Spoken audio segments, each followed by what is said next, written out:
ওয়াকার সাহেব সচল হয়েছে, ওনার পাঙ্খা গজাইছে ইন্ডিয়ার সচিব নিয়ম বহির্ভূতভাবে ক্যান্টনমেন্টে যাইয়া যখন দেখা করছে তারপর থেকে গত বুধবার সে খালেদা জিয়ার সাথে গেছে দেখা করতে। আমি যে প্রথম থেকে বলে আসতেছি যে এই ওয়াকার এটা ইন্ডিয়ান মাল, যখন বলেছি সিসির মতো একটা প্রো ইন্ডিয়ান সরকার বসাইতে চায় তখন সবাই আরে রে রে করে উঠছিল, এমন ভাব সবাই তখন ওয়াকার লীগ হয়ে উঠছিল, নতুন জাতির পিতা হয়ে উঠছিল ওয়াকার। এখন বুঝেছেন তো উঠতে কি কই বান্ধা আছে, যারা তখন শিক্ষর মারিছিলেন আপনারা জবাব দিবেন ইন্ডিয়ান ফরেন সেক্রেটারির সাথে কিসের ইটিস পিটিস, তার জবাব আছে নাই। ইন্ডিয়ান ফরেন সেক্রেটারি যে পানি পড়া দিছে তার ভিত্তিতে এখন বাংলাদেশের রাজনীতির ইস্যুগুলো শেপ নিবে, আমি কয়ে রাখলাম লিখে রাখেন। এরই একটা অ্যাসাইনমেন্ট হইতে পারে খালেদা জিয়ার সাথে দেখা করা, ওনারা কিছু বোঝানোর চেষ্টা করা। কি কি পানি পড়া দিছে ইন্ডিয়ান ফরেন সেক্রেটারি ওয়াকাররে, আসেন সেটা একটু বুঝে দেখি। কি দিছে এটা বলা মুশকিল, এটা ওয়াকার আর পররাষ্ট্র সচিব বিক্রম মিশ্র জানে, তবে আমরা অনুমান করতে পারি। এক নাম্বার, নতুন কোনো রাজনৈতিক শক্তি যেন উত্থিত না হয়, কারণ সেই নতুন রাজনৈতিক শক্তি হবে ইন্ডিয়া বিরোধী। 2 নাম্বার, আওয়ামী লীগকে যেন রাজনীতি করতে দেওয়া হয়। 3 নাম্বার, জামাতকে যেন কোনো স্পেস না দেওয়া হয়। 4 নাম্বার, এইসব কিছুর জন্য যেন 72-এর সংবিধান সমুন্নত থাকে। 5 নাম্বার, নির্বাচন যেন দ্রুত হয়। নির্বাচন দ্রুত না হইলে বিএনপির খবর আছে ধানের শিশার কেউ চিনবে না, চিনবে নাকি টেম্পু স্ট্যান্ড। যাই হোক, এমনিতে বিএনপি আমার উপরে বিলা, আরো বিলা হোক সেটা চাই না। তাইলে যা যা ঘটতেছে রাজনৈতিক মহলে সেই সব এই লাইন বরাবর না। এবার বুঝেছেন তো কাটটিকি কই বান্দা, ইন্ডিয়া মারিচ্ছে উটি থেকে আর লাশ পড়িচ্ছে ইটি। ওয়াগার সাহেব ক্যাঙ্কা জাতির ত্রাণ করতে, এবার বুঝেছেন তো, বুঝছাও। এইবার আসেন সংবিধান নিয়ে আলাপ করি। 72-এর সংবিধানের মধ্যে কি পাইছে বিএনপি, এটা রাখাই লাগবি। একটা রিল দেখেছিলাম ফেসবুকে, দেখি গুটাইতে গুটাইতে যে মায়ের কাছে এক পোলা এক মাইয়া নিয়ে আসছে, তো কইছে যে এটা আমার বউ, তো মা কইছে কি আছে এর মধ্যে, তো পোলা কয় ওর মধ্যে তো নাতি আছে। দেখেন। ওমা, মা, হ্যাঁ বলছি আমি বিয়ে করেছি, এইটা তোমার বৌমা। এই মেয়ে হবে আমার বাড়ির বউ? কি আছে এই মেয়ের মধ্যে? ওর মধ্যে তোমার নাতি আছে। ইনকা ওই 72-এর সংবিধানের মধ্যে কি আছে দেখি, কোন ভালোবাসায় বিএনপি কি ঢুকাইছে এর মধ্যে, হাঙ্গারে দেখা দরকার, তাই না? আসেন দেখি।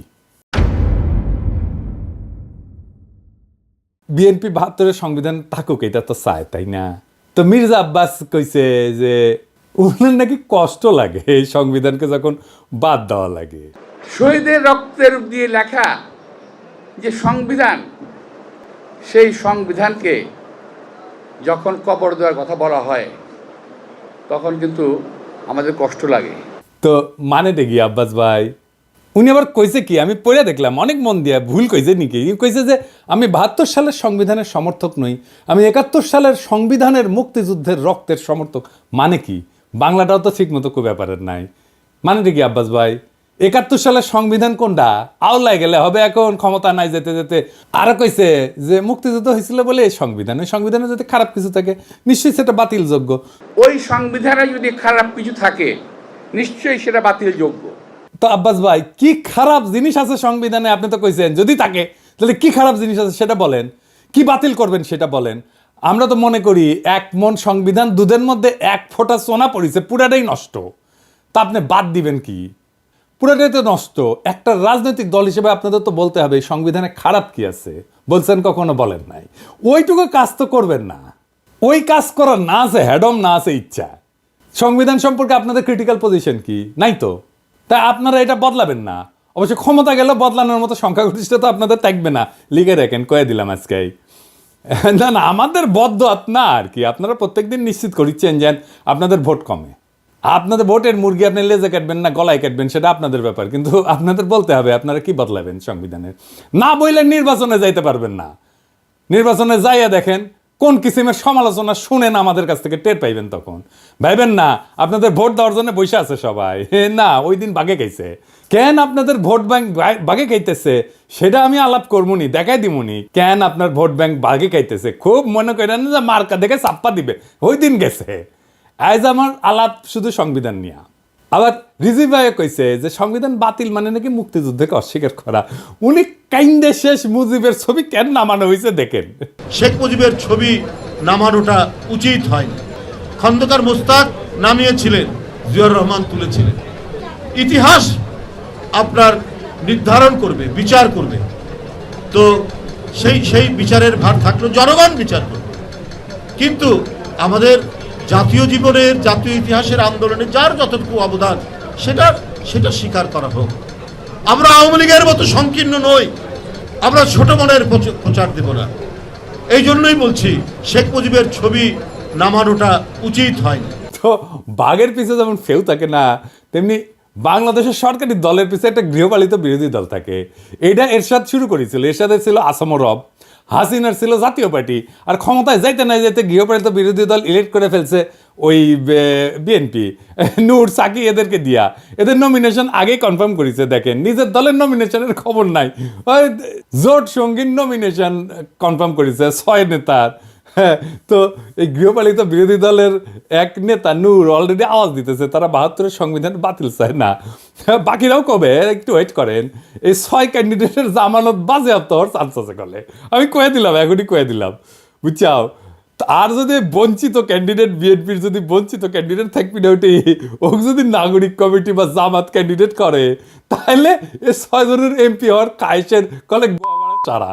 যাই হোক, আজকে আমার আলাপ বাংলাদেশের দশবঙ্গ সংবিধান নিয়ে। ওই আলাপ পরে আসলে বিএনপি সংবিধান ঠিক মতো পড়িছে আমার সন্দেহ আছে। আসেন না দেখি কি সংবিধানের মধ্যে কি আছে, কি ঢুকে রাখিছে। 1956 সালে পাকিস্তানের সংবিধানের একটা আলোচনা হইতেছিল। সেইখানে যেই সমস্ত ধারার সমালোচনা করেছিল আওয়ামী লীগ, সেগুলো 72-এর সংবিধানে ঢুকে দিছে।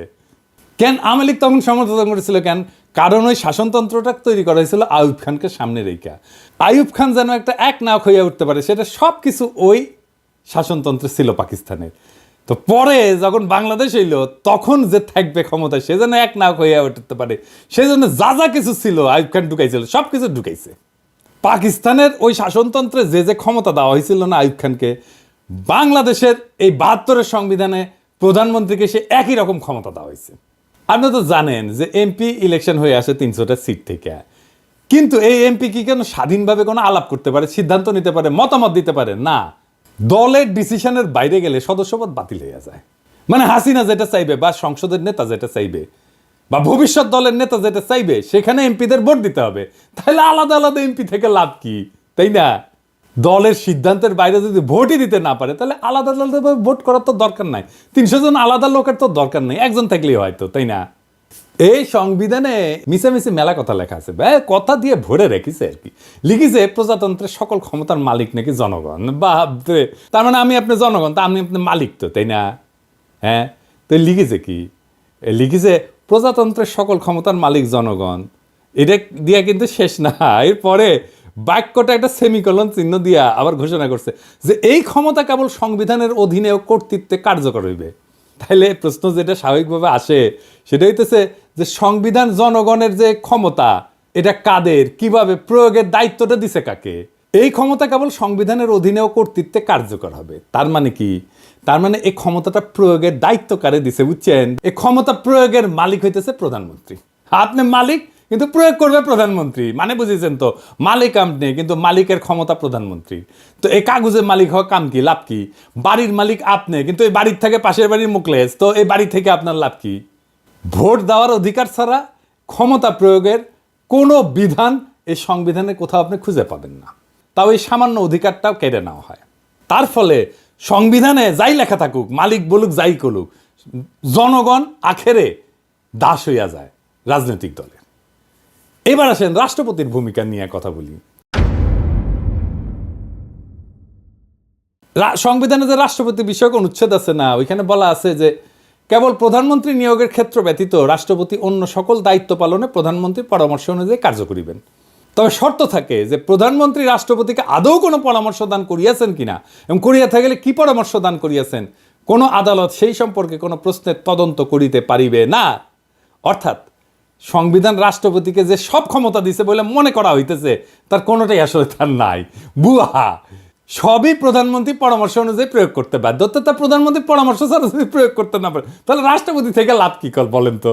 বিচারপতি, নির্বাচন কমিশনের নিয়োগ, সকল সাংবিধানিক পদে নিয়োগ দান, দণ্ডপ্রাপ্ত আসামির দণ্ড মওকুফ, কোনো কিছুই প্রধানমন্ত্রী পরামর্শ ব্যতীত করার ক্ষমতা সংবিধান রাষ্ট্রপতিকে দেয়নি। আবার সংবিধান পড়লে মনে হতে পারে যে রাষ্ট্রপতি প্রতিরক্ষা বাহিনীর সর্বাধিনায়ক, সে বিচারপতি নিয়োগ করে, অ্যাটর্নি জেনারেল নিয়োগ করে, নির্বাচন কমিশন মহাহিসাব নিরীক্ষক নিয়োগ করে। কিন্তু আগের অনুচ্ছেদটা যদি দেখেন না, তাইলে এই সমস্ত ক্ষমতা আসলে দেখা যাচ্ছে যে দৃশ্যত রাষ্ট্রপতির, কিন্তু প্রকৃতপক্ষে এটা প্রধানমন্ত্রীর আন্ডারে। রাষ্ট্রপতি প্রধানমন্ত্রীর আন্ডারে চাকরি করা এক ভালচুন, যার নিজের কোনো ক্ষমতা নাই, চাঁদের মতো আর কি, নিজের কোনো আলো নাই। প্রধানমন্ত্রী সূর্যের আলোতে সে আলোকিত। তো সংবিধান অনুসারে বলছে যে রাষ্ট্রপতির আছে প্রধানমন্ত্রী নিয়োগের ক্ষমতা, কিন্তু এবার বলাও আছে যে সংসদের সংখ্যাগরিষ্ঠ সদস্যের আস্থাভাজন বলে রাষ্ট্রপতির নিয়োগ প্রতীয়মান হইতে হবে। তার মানে রাষ্ট্রপতি তাকেই প্রধানমন্ত্রী নিয়োগ করবে যে সংসদের সংখ্যাগরিষ্ঠ। তার মানে তার রাষ্ট্রপতির তো আসলে কোনো ক্ষমতা নাই। প্রকৃত অর্থে প্রধানমন্ত্রী নিয়োগের ক্ষমতাও তার না। এটা হলো সংখ্যাগরিষ্ঠ সংসদ সদস্যের ক্ষমতা। তারপরে প্রধানমন্ত্রী তো প্রজাতন্ত্রের নির্বাহী ক্ষমতার অধিকারী করছেই, মন্ত্রী নিয়োগ করা, বরখাস্তের এখতিয়ার সংবিধানে প্রধানমন্ত্রীকে দিছে। বাংলাদেশের সংবিধানে প্রধানমন্ত্রীকে যে ক্ষমতা দেওয়া হয়েছে, প্রাচীনকালের সম্রাটদেরও এই ক্ষমতা ছিল না। আচ্ছা, এবার আসেন, পৃথিবীর সব দেশে ইমপিচ করা যায় রাষ্ট্রপ্রধানকে, তাই না? সংবিধান অনুসারে প্রধানমন্ত্রীকে কি ইমপিচ করা যায়? প্রধানমন্ত্রীর বিরুদ্ধে যদি কোনো অভিযোগ ওঠে, তাহলে তদন্ত করবে কে? এটাও কি রাষ্ট্রপতিকে প্রধানমন্ত্রীর সাথে পরামর্শ করে করতে হবে? প্রধান বিচারপতির বিরুদ্ধে যদি কোনো অভিযোগ ওঠে, তাহলে সেটা তদন্ত করার অধিকারী বা কে? কেমন করে করবে? প্রধানমন্ত্রী রাষ্ট্রীয় পররাষ্ট্র বিষয়ে রাষ্ট্রপতিকে অবহিত করবেন, ঠিক আছে, কিন্তু অবহিত হয়ে থাকে কি যথেষ্ট? যদি প্রধানমন্ত্রী কোনো রাষ্ট্রীয় কর্মকাণ্ড বা পররাষ্ট্র সম্পর্ক নির্ণয়, রাষ্ট্রীয় নিরাপত্তা, দেশের স্বাধীনতা, সার্বভৌমত্ব কিংবা বাংলাদেশের সংবিধানের সঙ্গে অসঙ্গতিপূর্ণ হয়, তাহলে তার বিচারটা করবে কে? এই বিচারের সুযোগ আমাদের সংবিধানে নাই। এইভাবেই সংবিধান প্রধানমন্ত্রীর স্বেচ্ছাচারিতার সুযোগ করে দেওয়া হয়েছে। এই সংবিধানের মধ্যে লুকায় আছে ফ্যাসিবাদের বীজ, এই সংবিধানের মধ্যে লুকায় আছে স্বৈরাচারের বীজ। ওই যে বলছি না, এর মধ্যে কি আছে? এইটাই আছে, ওইটাই বিএনপির পছন্দ। ও বিএনপি ওই আর একটা স্বৈরাচার হয়ে উঠতে চায়। এই যে আভ্যন্তরীণ রাজনীতি, অর্থনীতি, আইন শৃঙ্খলা পরিস্থিতিতে বিশৃঙ্খলা, অরাজকতা, এমনকি দেশদ্রোহিতা করছে যে হাসিনা, এর জন্য হাসিনাকে দায়ী, দোষী সাব্যস্ত করা, বিচার করার সাংবিধানিক সুযোগ সংবিধানে নাই। বুঝছাও? বিশ্বের সবচেয়ে ক্ষমতাধর ব্যক্তিকে, মার্কিন প্রেসিডেন্ট তো, তাই না? তারই ইমপিচ করা যায়। আর আমাদের সংবিধান এমন যে প্রধানমন্ত্রীকে ইমপিচ করা তো দূরে থাক, সাংবিধানিকভাবে তার কাছে জবাবদিহিতা চাওয়ার এবং আদায় করার কোনো সুযোগ নাই, ব্যবস্থাও নাই। এই জন্যই এই সংবিধান, ৭২-এর সংবিধান এত পছন্দ বিএনপির। বুঝছাও? এইবার আসেন দেখি যে রাষ্ট্র তার ঘোষিত নীতির উল্টা নীতিও এই সংবিধানের বলে বাস্তবায়ন করতে পারে। কেমনে? আসেন দেখি। সংবিধানে রাষ্ট্র পরিচালনার মূলনীতি লেখা আছে। তো একটা মূলনীতির তো একটা অংশ রাজনৈতিক, আমরা জানি, এবং একটা অংশ অর্থনৈতিক। রাষ্ট্র যে রাজনৈতিক এবং অর্থনৈতিক লক্ষ্য নির্ধারণ করছে, তার বাস্তবায়ন আদালতের এখতিয়ারের বাইরে রাখা হয়েছে। এই নিয়ে যদি কোনো প্রশ্ন নাও তোলা হয়, আর যদি রাষ্ট্র যদি তার ঘোষিত নীতির বিপরীতে কোনো নীতি বাস্তবায়ন করতে যায়, তাহলে সেটা আদালতে যায় বন্ধ করা যাবে না। যেমন ধরেন, আমাদের রাষ্ট্রীয় মূলনীতিতে স্বাস্থ্যকে, চিকিৎসাকে একটা মৌলিক অধিকার হিসেবে বর্ণনা করা হয়েছে। এখন আপনি যদি চিকিৎসা না পান, চিকিৎসা দিতে যদি না পারে, আপনি কি আদালতে যে মামলা করে দিতে পারবেন রাষ্ট্রের বিরুদ্ধে, সরকারের বিরুদ্ধে? পারবেন না। তো তাইলে মৌলিক অধিকার থেকে লাভ কি? এই সংসদকে 2/3 ভোটে সংবিধানের সব কিছু পরিবর্তন, স্থগিত, এটার ক্ষমতা দেওয়া হয়েছে। যেটা এমনকি মূলনীতি হইলেও, সংবিধানের মূলনীতি হইলেও, রাষ্ট্রীয় মূলনীতি হইলেও, সেটা মৌলিক অধিকার হইলেও, এমন যে কোনো কিছুই সে স্থগিত করে দিতে পারে, নষ্ট করে দিতে পারে। রাষ্ট্রের মূলনীতি বাস্তবে প্রয়োগ না করে সম্পূর্ণ বিপরীত পথে চললেও তা কোনোভাবেই সংবিধানের লঙ্ঘন হবে না, যদি 2/3 ভোট আপনি পান। এবং এই রাহাজানি বন্ধ করার কোনো সাংবিধানিক ব্যবস্থা এই সংবিধানে নাই। 2/3 ভোট নিয়ে বাংলাদেশের নাম যদি গান্ডুল্যান্ড করে দেওয়া হয়, তাও সই, সেটাও সংবিধান সম্মত। আর এই সংবিধানে হাত দিতে হলে বিএনপি ব্যথা পায়। তো সংবিধান যদি জনগণের অভিপ্রায় প্রকাশ হয়, তার স্বাধীনতা রক্ষার সনদ হয়, তাহলে জনগণের ঊর্ধ্বে তো কারো অবস্থান হইতে পারে না। কিন্তু এমপিরা জনগণের ঊর্ধ্বে হয়ে যায় যদি তার 2/3 সংখ্যাগরিষ্ঠতা থাকে। সুতরাং জনগণ তার জাতীয় বা রাষ্ট্রীয় অভিপ্রায় হিসেবে যা ঠিক করবে, সেটা সংশোধনের এখতিয়ার কোনোভাবেই এই এমপিদের কাছে থাকতে পারে না। কিন্তু এই সংবিধানে আছে। জনগণের অনুমোদন ছাড়া সংবিধান সংশোধন হইতে পারে না, কিন্তু এই সংবিধানে করা যায়। আমেরিকার কথা ধরেন, সংবিধান সংশোধনের এখতিয়ার তো সিনেটের হাতে থাকে না। কেন থাকে না? কারণ সিনেট সদস্যরা নিজেরাই এই সংবিধানের মাধ্যমে ক্ষমতা নেয়। সুতরাং তারা নিজেরা যদি সংবিধান সংশোধন করতে যায়, তাহলে নিজেদের ক্ষমতা এবং কর্তৃত্বের যে উৎস তাকেই অস্বীকার করা হয়, এমনকি নিজেদেরকে অস্বীকার করা হয়। সুতরাং সাধারণ সিনেটের কাছে সংবিধান সংশোধনের এখতিয়ার থাকতে পারে না। সংবিধান সংশোধন করতে হলে আবশ্যিকভাবে নতুন করে জনগণের অনুমোদন নিতে হবে, গণভোট নিতে হবে। এই কারণেই সংবিধানের চতুর্থ সংশোধনীর মাধ্যমে সংবিধানের চরিত্রের আমূল পরিবর্তন ঘটায় একদলীয় শাসন ব্যবস্থা বাকশাল কায়েম করছিল আওয়ামী লীগ, করতে পারছিল। জনগণের মতামতের তোয়াক্কা না করেই সেদিন সংবিধানের অপরিহার্য মৌলিক শর্ত এবং নৈতিকতার বৈশিষ্ট্য ধুলায় মিশায় দিছিল এই ৭২-এর সংবিধান, যেই ৭২-এর সংবিধান বিএনপির এত প্রিয়। এবার আসেন, আপনার আমার টেকা নিয়ে কি রাহাজানি করে এমপিরা এই সংসদে, সেটা দেখি। রাষ্ট্র কিভাবে কার কাছ থেকে কত টাকা আদায় করবে, কার জন্য কত টাকা খরচা করবে, সেটা নির্ধারণের জন্য যে বিল আনা হয় তাকে অর্থ বিল বলা হয়। এই অর্থ বিল সম্পর্কে আদালতে প্রশ্ন উত্থাপন করা যাবে না। রাষ্ট্রের অর্থ যে কোনোভাবে খরচা করলে, আত্মসাৎ করলে, লুণ্ঠন করলেও জনগণের পক্ষ থেকে কোনো প্রশ্ন তোলার এতটুকু অবকাশ সেখানে নাই। আপনার বালিশ যদি ১ লাখ টাকায় কেনা হয় আর সেটা যদি অর্থ বিলে অন্তর্ভুক্ত থাকে, এটা নিয়ে দুদক কিছু করতে পারবে না। এবার বুঝেছেন তো কেন একটাও দুর্নীতির মামলা করা যায় না হাসিনার দলের লোকেদের বিরুদ্ধে, হাসিনার বিরুদ্ধে? এই জন্যেই এই সংবিধান বল রাইখা হাসিনার দুর্নীতির বিচার করতেই পারবেন না। এই জন্যই চাইছিলাম এই সংবিধান ছুঁড়ে ফেলে দিতে, যেই সংবিধান বিএনপির এত প্রিয়। এই সংবিধানের একাদশ ভাগে একবারে শেষ দিকে একটা অনুচ্ছেদে বলা আছে, এই সংবিধানের বিধানাবলী সাপেক্ষে সকল প্রচলিত আইনের কার্যকারিতা অব্যাহত থাকিবে, তবে অনুরূপ আইন এই সংবিধানের অধীনে প্রণীত আইনের দ্বারা সংশোধিত বা রহিত হইতে পারিবে। এর মানে হইতেছে পাকিস্তান আমলে যে সমস্ত আইন বিধি বিধান জারি ছিল তা ছিল ব্রিটিশদের পরিত্যক্ত, তাই দুইবার স্বাধীনতার পরেও দাড়ি কমা সমেত বাংলাদেশে জারি করা হইল সেই সমস্ত আইন। সংবিধানে যেখানে মৌলিক অধিকারসমূহের বিবরণ দেওয়া হয়েছে, সেই অধিকারসমূহে আইন অনুযায়ী বা আইনের বিধান সাপেক্ষে বা জনস্বার্থে প্রচলিত আইনের বিধিনিষেধ সাপেক্ষে ইত্যাদি শব্দ ব্যবহার করে পঙ্গু করে দেওয়া হয়েছে। একটা উদাহরণ দিই, ভাষার মারপ্যাচ দিয়া কেমনি আমাদের অধিকারের আছে। সংবিধানে বলা হয়েছে আইন অনুযায়ী ব্যতীত জীবন ও ব্যক্তি স্বাধীনতা হইতে কোনো ব্যক্তিকে বঞ্চিত করা যাইবে না। তার অর্থ দাঁড়ায় আইনের মাধ্যমে ছাড়া কোনো ব্যক্তিকে জীবন ও ব্যক্তি স্বাধীনতা হইতে বঞ্চিত করা যাবে না, অর্থাৎ আইন নির্ধারিত পদ্ধতিতে করা যাবে, তাই না? এই জন্যই পরবর্তী সময়ে যে বিচার বহির্ভূত হত্যা, ক্রসফায়ার নামে যেটা কুখ্যাত, তার মতো বর্বর ব্যবস্থা সংবিধান সম্মত হইয়া গেছে। কারণ দেখানো যায় ক্রসফায়ারও আইনসম্মত। আপনি কি দেখেছেন এতগুলো ক্রসফায়ার হয়েছে, এর বিচার কেন হইল না? বুঝেছেন তো বিএনপি এসে এটার বেনিফিট নিবে। ক্রসফায়ার তো বিএনপি শুরু করেছিল। 1898 সালে ব্রিটিশ যে ফৌজদারি কার্যবিধি ছিল, এর ধারা অনুযায়ী বিচারে যদি মৃত্যুদণ্ড বা যাবজ্জীবন কারাদণ্ড হইতে পারে এমন অভিযোগ অভিযুক্ত আসামিকে কিন্তু পুলিশ গুলি করে মেরে ফেলতে পারে। এমন একটা ঘটনা ঘটলে একটা প্রশাসনিক তদন্তে গুলি ছড়ার ঘটনাটাকে আত্মরক্ষামূলক বলে মনে করলেই হত্যাকাণ্ডটা আইনসম্মত হয়ে যায়। এইভাবে সমস্ত ক্রসফায়ার আইনসম্মত হয়ে গেছে। এই জন্য পুলিশ বা র্যাবের গুলিতে নিহত প্রত্যেককে সন্ত্রাসী, খুনের মামলার আসামি হইতে হয়, বুঝছেন? এটা শাস্তি তো মৃত্যুদণ্ড। সেই জন্য এরা যদি মাইরা ফেলে তাইলে এইটা আইনসম্মত। এইবার আসেন বিএনপি নিজে কিভাবে নিজের সেটা দেখি। বিএনপি তো বলে যে আমাদের জাতিসত্তা বাংলাদেশি, তাই না? বিএনপি আর আওয়ামী লীগের মধ্যে তো তফাৎ হচ্ছে, আওয়ামী লীগ মনে করে আমাদের জাতিসত্তা বাঙালি আর বিএনপি মনে করে আমরা বাংলাদেশি। তো এই সংবিধানে কি লেখা আছে? লেখা আছে বাংলাদেশের নাগরিকগণ বাঙালি বলিয়া পরিচিত হইবেন। তো এই বাক্য দিয়া সংবিধানে বাঙালি ছাড়া অন্যান্য জাতির অস্তিত্বকে অস্বীকার করা হইল। তো এতগুলো জাতিসত্তা আছে, আমাদের ক্ষুদ্র নৃগোষ্ঠী আছে, কেউ তাহলে বাংলাদেশের নাগরিক না? রাষ্ট্র পরিচালনার অন্যতম মূলনীতি অংশে বলা আছে যে ভাষাগত এবং সংস্কৃতিগত একক সত্তা বিশিষ্ট যে বাঙালি জাতি ঐক্যবদ্ধ এবং সংকল্পবদ্ধ সংগ্রাম করিয়া জাতীয় মুক্তিযুদ্ধের মাধ্যমে বাংলাদেশের স্বাধীনতা ও সার্বভৌমত্ব অর্জন করিয়াছেন, সেই বাঙালি জাতির ঐক্য এবং সংহতি হবে বাঙালি জাতীয়তাবাদের ভিত্তি। এইটা বিএনপি রাখতে চায়, বুঝছাও? ওই পরেই নি আসলে সংবিধান।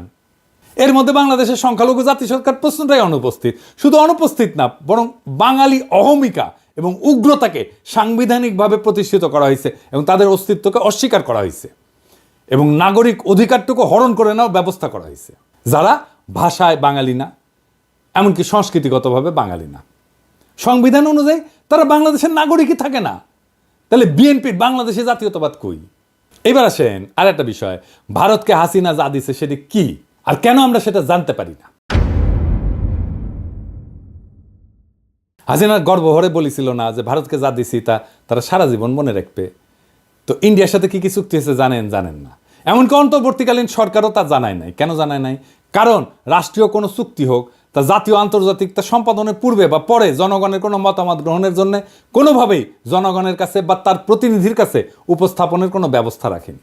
মানে এটা সংসদে আলাপ না করেও চুক্তি করতে পারে। তার মানে এই 72-এর সংবিধান অনুযায়ী অন্য যে কোনো রাষ্ট্রের সাথে যে কোনো চুক্তি, ট্রানজিট হোক, করিডোর হোক, যা কিছু হোক, বন্দর দিয়ে দেওয়া হোক, চুক্তির আগে বা পরে দেশবাসীর সঙ্গে আলোচনার সাংবিধানিক কোনো বাধ্যবাধকতা নেই। সমস্ত আন্তর্জাতিক চুক্তি সম্পাদিত হয় জনগণকে অন্ধকারে রেখে। এমনকি সংসদেও সেই চুক্তি নিয়ে আলোচনার কোনো বাধ্যবাধকতা সরকারের নাই। আবার দেখেন, যে নির্বাচনী এলাকা থেকে সংসদ সদস্যরা নির্বাচিত হয়, সেই নির্বাচকরা যদি সেই এলাকার লোকেরা মনে করে যে তাকে আর তার প্রতিনিধি রাখবে না, তাহলে ওই জনগণের হাত পা বাঁধা, কিছুই করার নাই।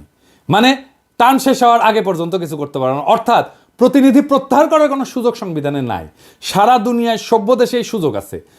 এলাকার লোকেরা তার এমপিকে রিকল করতে পারে, মানে প্রত্যাহার করে নিতে পারে, এমনকি তার টার্ম শেষ হওয়ার আগেই। আর বাংলাদেশে একবার নির্বাচিত হলে কেল্লাফতে।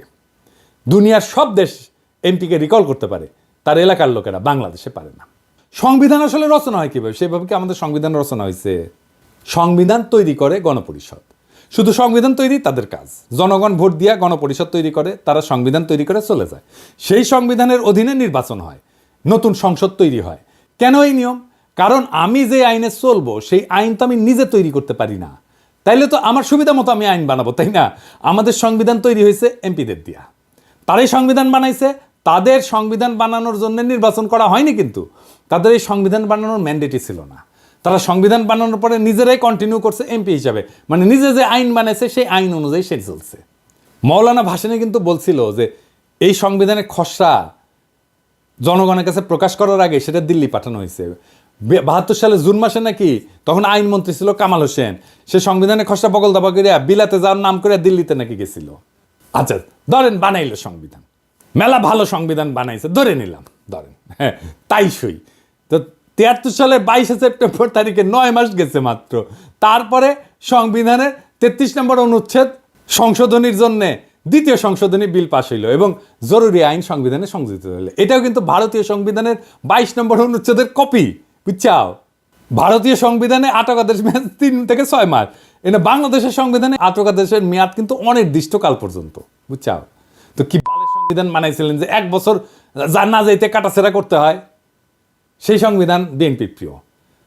তাই সংবিধানে তাইলে কি মধু আছে? কি আছে সংবিধানের মধ্যে? এই সংবিধানে আছে ফ্যাসিবাদের বীজ, এই সংবিধানে আছে স্বৈরাচারের বীজ। এই সংবিধান ইন্ডিয়ার ব্রেন চাইল, এইটারই রক্ষা করতে চায় বিএনপি। ইন্ডিয়া আওয়ামী লীগের গোয়া মারিছে, বিএনপি গোয়া মারবি। আর সানন্দে বিএনপি পাইতে দিচ্ছে। কি পাইতে দিচ্ছে জিজ্ঞেস করেন না। বাংলাদেশের জনগণ এটা মানবে না। এই সংবিধানের অধীনে নির্বাচন হবে না। প্রফেসর ইউনূসের সরকারের ম্যান্ডেট নাই, বিএনপি বলে। তাইলে সংবিধান প্রণয়নের জন্য সংবিধান সভার নির্বাচন হোক। ম্যান্ডেট নিয়ে তারা জনগণের জন্য সংবিধান লিখুক। ওয়েট করেন আপনারা। নির্বাচন করতে চান, আসেন এই গণপরিষদের নির্বাচন করেন। সংবিধান লেখার নির্বাচন সেটা তো করবেন না। দেশের মালিক আপনারাই না, আমরাও দেশের মালিক। শুধু রাজনৈতিক দলের কথা শুই না দেশ চালাবে অন্তর্বর্তীকালীন সরকার, এটা কোথায় লেখা আছে? জুলাই বিপ্লবের টাইমে ছাত্র জনতা একটা স্লোগান দিছিল, দেশটা কারো বাপের না। মাথায় রেখেন, দেশটা রাজনৈতিক দলের কারো বাপের না। সবার মত নিয়ে দেশ চালাইতে হবে। এই সংবিধান ছুঁড়ে ফেলতে হবে। নতুন সংবিধান ছাড়া কোনো নির্বাচন হবে না। Case close. ইনকিলাব জিন্দাবাদ।